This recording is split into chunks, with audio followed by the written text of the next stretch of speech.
اخلطي النشا بالصلصة، وبدل ما بتلفي عليها وبتشتريها بالغالي، ده القطعة الواحدة بقت ب7 جنيه، هتحضريها انت في البيت. وعمري في حياتي ما كنت اتخيل ابدا ان معلقة صلصة واحدة ممكن تعمل معايا الكمية دي كلها. عملت النهاردة 100 قطعة وكمان في اقل من 10 دقايق. فيلا بينا نشوف الطريقة، واتمنى لو عجبتكم ما تبخلوش علينا باللايك. اول حاجة انا معايا هنا نص كوباية من المية، ضفت عليها معلقة واحدة من النشا وكمان معلقتين 2 من السكر، وهبدأ ان انا ادوبهم كويس جدا.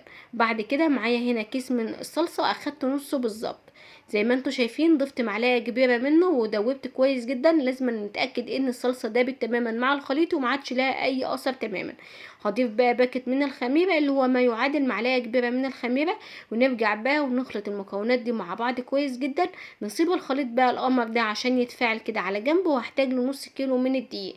انا بستخدم الدقيق العادي بتاع العطار بس علشان اخد نتيجه منه كويسه. انا بخنخله مرتين اتنين زي ما انتوا شايفين، مره والتانية. وبعدين ببدا ان انا اضيف كده رشه ملح عليه.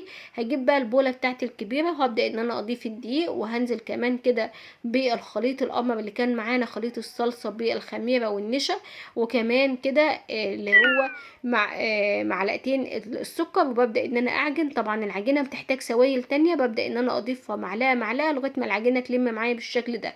بعد كده بضيف 3 معالق كبار من الزيت، بضيفهم اخر مرحله. واول ما بنبدا ان احنا نضيف الزيت بتلاقي العجينه حلت معاكي بالشكل ده. ولا تقولي بقى ان هي محتاجه دي ولا اي حاجه، على الرخامه بتاعتك. وخدي العجينه اعجنيها بس لمده دقيقه واحده. مجرد بس ما بتعجنيها بتلاقي العجينه لمت وبقت زي الملمس الملبن كده، حاجه كده تحفه.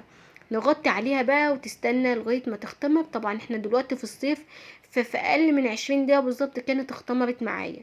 هبطت الخمره بقى وبدات ان انا اقسمها زي ما انتوا شايفين. انا حبيت ان انا اعملها زي الجاهزة بالظبط. الجاهزة دلوقتي عندنا بتتباع الواحدة ب7 جنيه. شوفوا احنا بقى هنعمل من نص كيلو دقيق كمية قد ايه.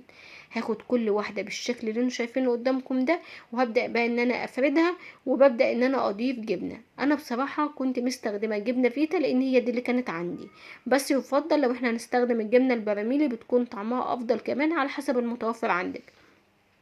بعد كده ببدأ ان انا اعملها على شكل بيضاوي واعملها بالشكل ده كده. احنا بنعمل ايه؟ احنا بنعمل القمر اللي انتوا شايفينه قدامكم ده. بعد كده ما كانش عندي حليب، بدأت ان انا ادهن كده وش القرص بتاعتي كده بمية بسكر علشان تاخد معايا لون، وكمان ارشها كده بالسمسم. اللهم بارك، كده حاجة كده تحفة. شفتوا بقى البوريك بيتعمل ازاي؟ مفيش اسهل من كده. عملت عليها وشها كده سمسم وكمان حبة البركة، ودخلتها على فرن درجة حرارته 180. كنت مشغلة من تحت بس، وفي اخر دقيقة شغلت الشواية.